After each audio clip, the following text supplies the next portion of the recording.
Eles deixaram as malas cheias de pó, encararam os próprios pais sentados na beira da estrada e cuspiram as palavras como quem joga pedra em lago seco. Vocês não servem mais para nada. Deram meia volta e foram embora rindo. Um deles falou: vamos ver se sobrevivem sem a gente. O que eles não sabiam era que aquele senhor franzino guardava um segredo que valia milhões, e quando descobriram, já era tarde. Sebastião acordou antes do sol riscar o céu. Hábito de quem passou a vida inteira em canteiro de obra, mas aquela madrugada tinha outro peso. Ele mexeu de leve no ombro da esposa. Acorda, Nair. Hoje os meninos vêm buscar a gente. Nair abriu os olhos com aquele sorriso de quem aprendeu a ser feliz sem ter quase nada. Os filhos tinham ligado dias antes. Pai, mãe, vamos levar vocês para conhecer uma chácara. A família merece um canto no interior. Netos correndo no quintal, churrasco no domingo, aquela coisa toda. Imagina, Sebastião, disse Nair, alisando o cabelo branco diante do espelho lascado. A gente vendo as crianças brincar na terra, sem barulho de ônibus, só de passarinho. Moravam nos fundos de um terreno alugado. 2 cômodos quase grudados, um puxadinho que devia mais favores que paredes. Ele, pedreiro, ela, costureira e lavadeira quando a costura não fechava a conta. Criaram 3 filhos ali, Caio, Renata e Hugo. Deram tudo o que podia e muito do que não podia. Sebastião vestiu a calça engomada na véspera, a camisa azul da igreja. Nair escolheu o vestido florido que a vizinha lhe dera de presente. Ainda tá bom, quase sem mancha. Ficaram de pé na porta, olhando a rua. Será que demora? Perguntou Nair. Eles disseram que vinha cedo, respondeu ele, mas por dentro o relógio batia mais rápido. Caio virara gerente de loja. Renata trabalhava em escritório e vivia atolada. Hugo, o caçula, tinha aberto uma empresa que ele nunca soube direito o que fazia, mas o celular esse ele sabia que não largava. Quando 2 carros pararam, Nair bateu palma feito criança. Olha lá, Tião. Vieram os 3. Desceram dos carros sem sorriso, sem abraço, sem cheiro de saudade. Caio deu um aceno de queixo, olhos grudados na tela. Renata conferiu o relógio, impaciente. Hugo nem olhou direito. Vamos rápido, que eu tenho reunião depois, disse Renata. Sebastião ajudou Nair a entrar no banco de trás do carro de Caio e a sentar ao lado quando Hugo falou. Pai, vem comigo. Mãe vai com o Caio. Mas por que não vamos juntos? Nair perguntou com voz triste. Não tem espaço, entra, mãe, não enrola. Nair e Sebastião trocaram um olhar. Ele sorriu de canto, aquele sorriso que diz, vai ficar tudo bem, quando o coração tá apertado. A viagem começou em silêncio. Nair tentou puxar conversa com Caio. Filho, e as crianças, como estão? Bem, sem tirar os olhos da pista. E a Jéssica? Bem, mãe. Renata, no banco da frente, digitava sem parar. Nair desistiu e virou o rosto para a janela, vendo a cidade ficar para trás, os prédios encolherem, depois sumirem. As ruas viraram estradas, as estradas viraram terra, e quando a terra virou nada, só céu enorme e chão rachado, ela percebeu que aquele caminho não era o caminho de família nenhuma. No outro carro, Sebastião atentava para o jeito do caçula. E aí, Hugo, como vão as coisas? Correndo. Ele respondia de sílabas, o celular vibrando o nome de cliente. Boleto. Boleto não, Pix. Manda a proposta. Fecha com ele. Sebastião olhou para o horizonte e pensou no menino que não dormia sem segurar o dedo dele. Quase 2 horas depois, os carros pararam no meio do nada. Asfalto antigo, as cicatrizes da estrada abrindo a pele preta. Sem casa, sem poste, sem árvore. Só o sol, pesado e impiedoso. Desce, mãe, disse Caio. Mas a chácara não é aqui, né? Desce. Nair desceu confusa. Viu Sebastião saindo do outro carro com a mesma cara de quem perde a senha do mundo. Hugo abriu o porta-malas e tirou 2 malas velhas, as mesmas que usavam quando precisavam ir ver parente doente. Jogou no chão. A poeira subiu vermelha. "Já o que é isso?" perguntou Sebastião. Caio foi para frente, frio. "A gente conversou, não dá mais para sustentar vocês. Remédio, exame, conta. A gente tem vida, pai." "Filho, a gente só pede quando precisa", disse Nair, a voz já tremendo. É sempre alguma coisa, mãe, disparou Renata. Cansa. Mas a gente é pai e mãe de vocês. Sebastião tentou se firmar na palavra mais antiga do mundo. E a gente agradece tudo. Hugo, sem olho no olho. Mas agora é cada um por si. Vocês precisam aprender a se virar. Nair foi ao chão, joelhos na poeira. Pelo amor de Deus, a gente não conhece nada aqui. Vocês sempre deram um jeito. Caio voltava para o carro. Caio! Sebastião deu um passo. Eu te segurei com febre. Trabalhei com dor. Vendi o relógio do meu pai para pagar a tua matrícula. Tu vai me largar aqui? Caio parou por um segundo. Renata buzinou. Vamos embora. Quanto mais fica, pior fica. Hugo já estava dentro. Renata soltou o braço quando Nair tentou segurar. Filha, eu te pari. Você fez o que podia. Agora a vida é nossa. E vocês não fazem mais parte dela. Portas bateram. Motores engoliram o silêncio. Poeira vermelha cobriu os dois. Nair gritou o nome dos filhos até a voz virar vento. Sebastião ficou parado. Pedra no sol. E quando o barulho sumiu de vez, sobrou o nada. O silêncio que pesa mais que um grito. A primeira hora foi a pior. Nair olhava da estrada como quem espera milagre. Sebastião abriu uma mala, achou a garrafinha d'água. Meia garrafa. Deu primeiro para Nair. Bebe, mulher. E você? Eu bebo depois. Tomou um gole. Guardou o resto. Sombra não havia, só um poste de concreto. Empurraram as malas para criar um fiapo de sombra. Foi quando ouviram. Motor longe. O barulho veio vindo devagar. Um caminhão azul. Pintura cansada. Sebastião acenou com os dois braços. Nair também. O caminhão quase passou, depois parou. Desceu um homem magro, pele retinta de sol, boné desbotado, uma camisa com o nome Nivaldo bordado torto. O que aconteceu? A gente foi largado aqui, disse Sebastião, a voz embargando. Largado? Por quem? Pelos nossos filhos. Nair falou sem levantar a cabeça. Ele tirou o boné. Me chamo Nivaldo. Moro em Nova Alvorada, levo carga daqui pro lado de lá. Vocês vêm comigo, sem discussão. Ajudou Nair a subir, jogou as malas na carroceria e engatou a marcha como quem engata um destino novo. No caminho, balançava a cabeça, indignado. 4 filhos eu tenho. Não imagino nenhum fazendo isso. Vocês criaram esses meninos? Criamos, disse Sebastião, com tudo o que tinha e o que não tinha. E agora eles fazem isso. Nivaldo mordeu a palavra. Mundo torto. Nair, no meio dos dois, olhava o nada. Só pensava nos netos que não ia ver crescer, nas histórias que não contaria, nas mãos pequeninas que ela não seguraria antes de dormir. A senhora tem sorte, disse Nivaldo pelo retrovisor, de descobrir quem eles são agora. Às vezes, tarde demais dói mais. A cidade tinha nome bonito para fazer contraponto com a vida. Nova Alvorada. Nivaldo estacionou diante de uma casa antiga, fachadinha amarela e branca, uma placa pintada à mão. Pensão da Sirley. Aqui é da dona Sirley. Coração do tamanho do mundo. Ele entrou, voltou com uma mulher de uns 60, avental estampado, olhos firmes. Entrem, meus amores. Depois a gente conversa. A primeira noite foi cama limpa, cheiro de café, silêncio de respeito.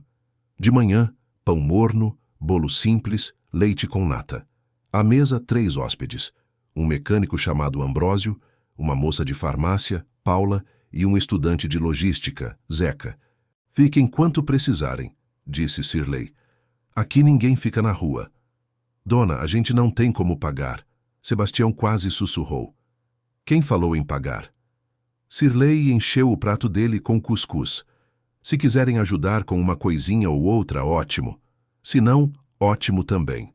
Nos dias seguintes, Nair foi encontrando o lugar como quem encontra ar. Ajudava na cozinha, dobrava lençol, lavava roupa no tanque. Sebastião consertou a torneira que chorava há meses, a fechadura da porta do quintal, pintou a mureta, ajeitou o beiral que gotejava dentro do corredor. Vocês não precisam, Sirley dizia. Precisamos sim, respondeu Sebastião. A gente não sabe viver de favor. A história do casal largado se espalhou pela cidade como cheiro de pão. Gente levava mantimento, deixava bilhetes, oferecia serviço. O carinho aliviava, mas não apagava. Às vezes Nair ficava na janela, imóvel, esperando uma buzina conhecida que não vinha. Na terceira semana, à noite, Sirley bateu na porta do quarto deles. Posso? Pode. Seu Sebastião... Ela encarou a pasta marrom que ele carregava para todo lado. O senhor não larga essa pasta nem para ir ao quintal. Tem coisa importante aí, né? Ele olhou a pasta. Tinha o peso de uma vida. Tem, dona Sirley. Quer me mostrar? Sebastião respirou fundo. Abriu a fivela. Tirou um caderno azul de capa plástica opaca com uma etiqueta antiga. Anotações. 1989. Dentro, papéis amarelados, recibos carimbados, um desenho de mapa. Meu pai. Começou. Trabalhou 30 anos num moinho de arroz. Entrou na justiça por causa de umas horas que não pagaram. Na época, a firma não tinha dinheiro e deu um terreno de compensação. Rural, longe de tudo. Meu pai morria de medo de perder num recurso e nunca registrou no cartório. Ficou esse imbróglio. Antes de partir, deixou esse caderno para mim dizendo: Não perde, Tião. Um dia isso vai ser seu norte. Eu guardei. Sempre pensei em deixar para os meninos. Queria que quando eu fosse embora, eles descobrissem que o pai pobre tinha deixado alguma coisa. Sirley folheou, séria. Esse terreno ainda existe? Existe, só que a cidade cresceu. Aquilo que era mato virou avenida. Ouvi falar. Nunca tive dinheiro nem coragem de ir atrás. A gente vai atrás agora, disse Sirley sem hesitar. Amanhã cedo eu te levo na doutora Camila. Advogada boa. Já ajudou muita gente sem cobrar nada. Mas dói gastar dinheiro. Eu disse sem cobrar. Sebastião fechou o caderno, o coração batendo descompassado. Foi a primeira noite desde a estrada em que dormiu com esperança e medo brigando dentro do peito. O escritório da doutora Camila era pequeno, paredes cheias de livros, uma planta suculenta na janela. Ela tinha pouco mais de 40, cabelo preso e um olhar que ouvia mais do que falava. Leu o caderno, peça por peça, no silêncio que dá peso ao papel. Abriu o computador, cruzou dados, mapas, registros antigos. Cá, senhor Sebastião. Ela virou a tela. O endereço que aparece aqui ampliou no mapa. Hoje é esse quarteirão. Na imagem, uma área enorme encostada numa avenida com bancos, clínicas, prédio comercial, um centro de convenções em construção. Um retângulo vazio no meio do barulho caro. Isso vale muito, ela disse sem floreio. Muito mesmo. As últimas vendas aqui na quadra giraram entre 8 e 10 milhões, dependendo da negociação. Nair segurou na mesa para não cair. Sirley respirou pela boca. Sebastião ficou calado, como quem escuta um mar que nunca viu. É possível regularizar? Ele perguntou. É trabalhoso, mas é possível. Temos uma cadeia de documentos, sentença trabalhista, termo de entrega do imóvel, croquis. Vamos correr atrás do registro por reconhecimento de domínio. Eu faço o processo pro bono. Vocês só arcam com taxas de cartório que a gente parcela e dá um jeito. Doutora, Nair enxugou os olhos. A senhora tem certeza? O suficiente para brigar. E eu gosto de brigar por justiça. Saíram de lá mais leves e mais tensos. Leves por ver a porta. Tensos por imaginar o que viria com ela aberta. Sebastião quis esconder do mundo, especialmente dos filhos. Não por mesquinharia, por autopreservação. A gente não conta nada por enquanto, combinaram ele e Nair no caminho de volta. A vida, porém, tem faro para cheiro de dinheiro. 15 dias depois, um homem de terno claro, sorriso treinado, apareceu na pensão com um cartão prata. Fábio, construtora Aurum. Seu Sebastião? Em primeiro lugar, prazer. Em segundo, objetivo. Sabemos do terreno. Queremos fazer uma proposta rápida, limpa e vantajosa. 7 milhões à vista. 7? O número atravessou a sala. Como souberam? Sebastião perguntou. Fazemos pesquisa de disponibilidade de áreas. Seu caso saltou aos olhos. Temos urgência. Eu não vendo nada antes de resolver no cartório. Respondeu, lembrando do olhar da doutora Camila. Entendo. Só pedimos preferência. Ah, e aí veio o veneno. Precisamos do contato dos seus herdeiros também. Herdeiros. A palavra ficou no ar feito mosca em dia quente. Meus filhos moram longe. Sebastião mentiu pela metade.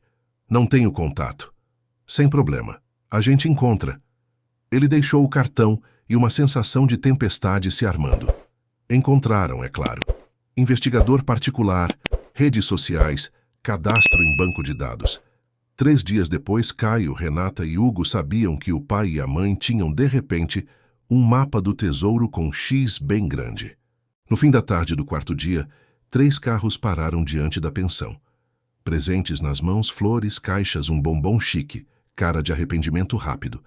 Sirlei atendeu a porta de braços cruzados. Vieram por quê? Pela família, disse Renata com lágrimas prontas. Aham. Sebastião e Nair estavam no quintal catando feijão quando Sirlei avisou. Eles estão aqui. Os dois se entreolharam, um sopro de algo que não sabiam nomear.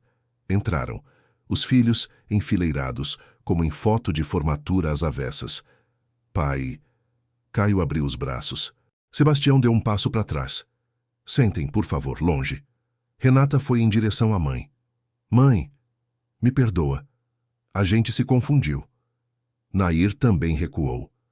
Foi como calçar um sapato apertado, sabendo que vai formar bolha, e ainda assim calçar. Quanto tempo faz? Perguntou Sebastião. Que... Caio fingiu não entender. Quanto tempo desde o dia da estrada? 3, 4 semanas. E em alguma dessas semanas vocês ligaram, voltaram lá, perguntaram se a gente estava vivo? Silêncio. Uma mosca riscou a sala. Tava com vergonha, disse Hugo.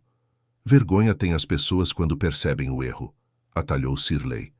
Vocês tiveram alívio. A gente tá aqui agora, Caio insistiu. A gente veio buscar vocês, cuidar de vocês. Por que agora? Sebastião perguntou firme. Por que? Renata respirou. Porque a gente se arrependeu. E porque a construtora foi falar com vocês, completou ele, sem aumentar a voz. 3 rostos mudaram ao mesmo tempo. As máscaras caem de jeitos diferentes. Em Caio virou mandíbula dura. Em Renata, os olhos pararam de brilhar.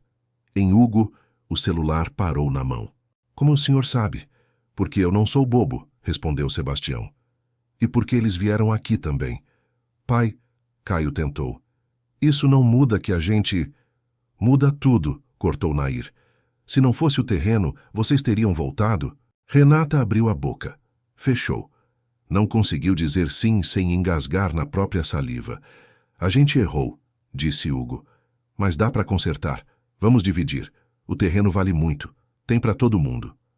Dividir o que vocês jogaram fora? Perguntou Sebastião. Vocês abriram mão da gente. A herança que eu tinha para dar não era dinheiro. Era nome limpo, mão estendida, prato quente, cama feita. Vocês recusaram. A gente é herdeiro necessário. Caio apelou à lei. Metade é nosso por direito. O senhor pode até gastar em vida, mas metade... Eu sei da lei, respondeu Sebastião sem pressa. A outra metade eu posso deixar para quem quiser. E antes disso posso vender e usar o dinheiro do jeito que me der na telha. Inclusive queimar. Ele sorriu torto. Mas eu não sou homem de queimar nada. Sou homem de plantar e de colher com quem plantou. Ele pegou 3 envelopes da mesinha. Estavam lá desde a véspera como pressentimento. Uma carta para cada um. Abriram. Era a mesma carta, escrita com letra caprichada, cada traço carregando calo. Filhos, passei a vida tentando te ensinar que família não é conveniência, é compromisso. Que amor não é moeda de troca, é alicerce. No dia em que vocês nos deixaram na estrada, vocês rasgaram isso. A maior herança que posso deixar é o exemplo, e vocês o recusaram. Não esperem nada de mim além do que minha consciência manda. Viver com dignidade ao lado de quem ficou quando vocês foram. Isso é crueldade, sussurrou Renata, o pranto agora doendo mesmo. Crueldade foi o que vocês fizeram, disse Nair, firme como nunca a viram. Eu fui ao chão e vocês riram. A gente... Hugo tentou. Chega, Sirlei se colocou na frente. Essa é minha casa. Vocês estão aqui porque eu deixei e agora vocês vão embora. Nivaldo apareceu na porta, grande, feito sombra boa. Tem algum problema aqui? Já está resolvido, disse Sebastião. Eles já estavam saindo. Vocês vão se arrepender. Caio cuspiu por último. A justiça existe. Existe sim, respondeu ele. E vai demorar o suficiente para eu viver cada dia que me restar. Saíram batendo porta, batendo pneu no asfalto, batendo o que dava para bater. Ficaram o eco e o cheiro de gasolina. Sebastião sentou. Nair segurou a mão dele. Sirlei trouxe água com açúcar, como quem acende vela. Nivaldo ficou em pé do lado, guardião silencioso. Tião, Nair sussurrou. Eu tô orgulhosa de você.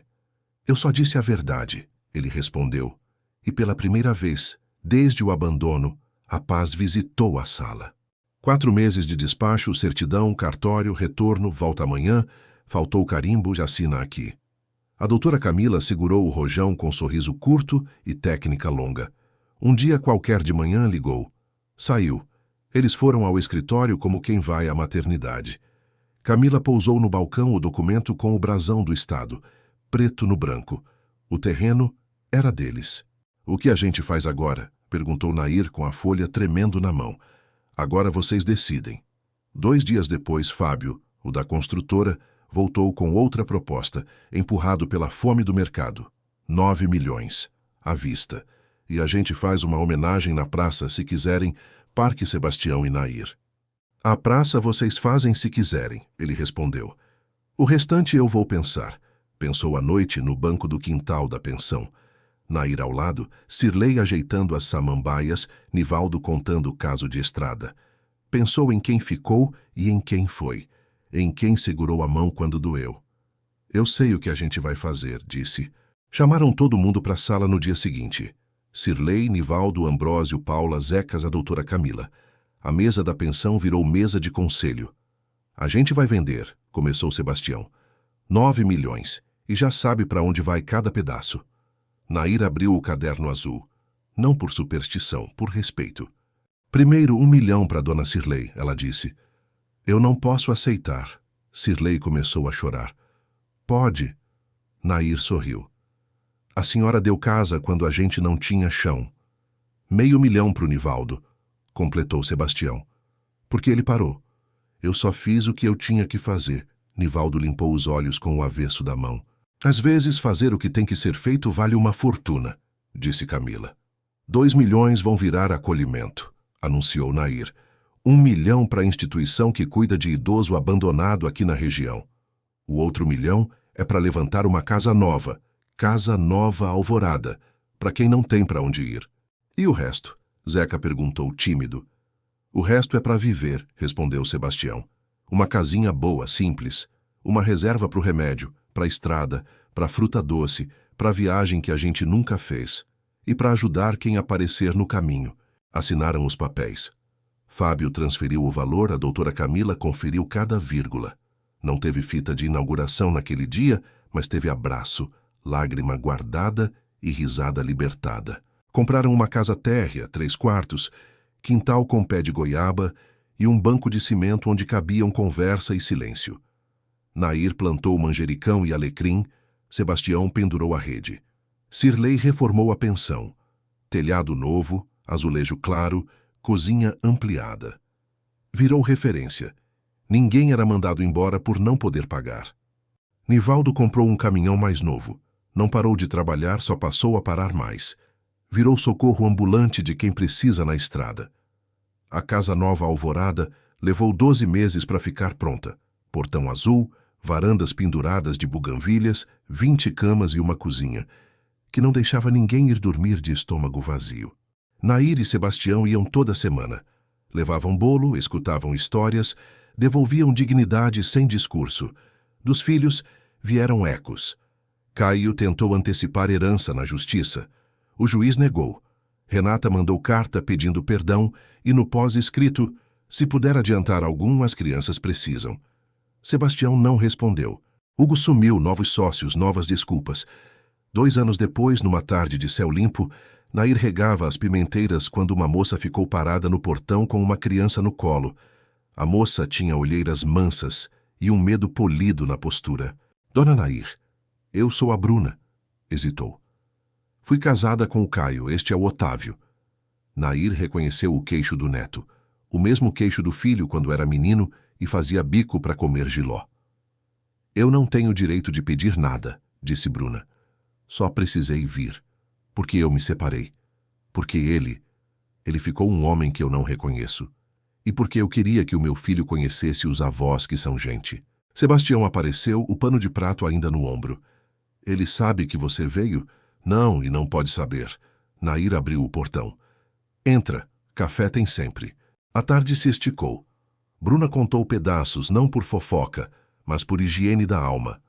Nair segurou o neto como quem segura passado e futuro ao mesmo tempo. Sebastião mostrou a goiabeira e o balanço de pneu. Quando Bruna foi embora, já era noite. Ficou combinado. As portas daquela casa estariam sempre abertas para ela e para o menino, e trancadas para o pai dele, até que a vida quisesse outra conversa. Na rede do quintal, olhando o céu, Nair perguntou: "A gente fez a coisa certa?"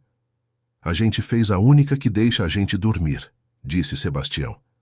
"Eu queria ter os três aqui, rindo, brigando por bobeira de domingo, mas eu aprendi que não dá para pechinchar afeto. E você acha que um dia eles entendem? Talvez o Otávio entenda antes. Às vezes a herança pula uma geração." No aniversário de inauguração da Casa Nova Alvorada, fizeram um almoço. Gente que foi acolhida, voluntário, Cirlei de avental novo, Nivaldo com o boné limpo, a doutora Camila com o filho pequeno correndo no pátio. Sebastião pediu a palavra. Não era homem de discurso, mas a vida leva a gente para lugares engraçados. "Eu quis deixar uma coisa para os meus filhos a vida inteira", começou.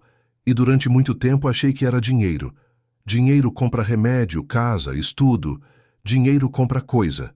Eu levei 50 e tantos anos para entender que o que mais vale é o que o dinheiro não compra." A gente foi jogado numa estrada e descobriu família onde não tinha laço de sangue. Descobriu mão estendida onde não tinha obrigação. Descobriu que dignidade é piso, não teto. E que a riqueza mais rica é a que a gente reparte sem faltar para a gente. Nair completou: "Teve gente que disse que a gente foi bobo de doar tanto. Eu digo que bobo foi quem achou que dinheiro segura amor. O que segura amor é presença, é respeito, é não ir embora. Aplauso de mão calejada tem um som bonito. É batida que a gente sente no peito." Mais tarde, sentados no banco do quintal, Sebastião tirou do bolso o caderno azul. A etiqueta estava gasta, as páginas amaciadas pelo toque. "Guardo por quê?" ele perguntou, mais para si do que para Nair. "Para lembrar", ela respondeu, "que um segredo pode salvar se a gente não deixa ele apodrecer, e que o valor das coisas muda com o tempo. Aquele terreno só valeu tudo isso agora. Se a gente tivesse descoberto antes, era só mato. Deus tem tempo diferente, e a gente..." Ele riu. Finalmente aprendeu a usar relógio que não atrasa. Nair deitou a cabeça no ombro dele, o cheiro de sabão de coco ainda nas mãos. "Famílias às vezes são partidas no meio", disse. "Mas às vezes a gente encontra família nova, feita de vizinho, de caminhoneiro, de dona de pensão, de advogada que briga pela gente. E quando a gente encontra, a gente segura forte." Sebastião olhou o céu grande demais para qualquer problema caber inteiro. "Sabe o que eu queria que ficasses?" e perguntou. "O quê?" "Que se algum dia alguém perguntar o que a gente deixou para esse mundo, digam: deixaram exemplo. E goiabada. E rede no fim da tarde. E mão estendida. E café sempre que alguém chega." Eles ficaram ali, velhos e inteiros, com o mundo finalmente deixando de pesar. Tinham perdido 3 filhos, ou talvez 3 fantasmas, e ganhado uma família inteira. Tinham descoberto milhões e usado como se usa água, para matar sede, regar horta e oferecer para o vizinho. No fim, a herança de Sebastião e Nair não cabia em testamento. Cabia no que ensinaram sem quadro nem giz. Que dignidade não é prêmio, é direito. Que respeito não se pede, se pratica. E que o maior tesouro não tem cifra, tem nome. Gente que fica. E se um dia, muito adiante, alguém abrir aquele caderno azul e perguntar o que valia milhões ali, talvez encontre um mapa. Não de terra, de coração.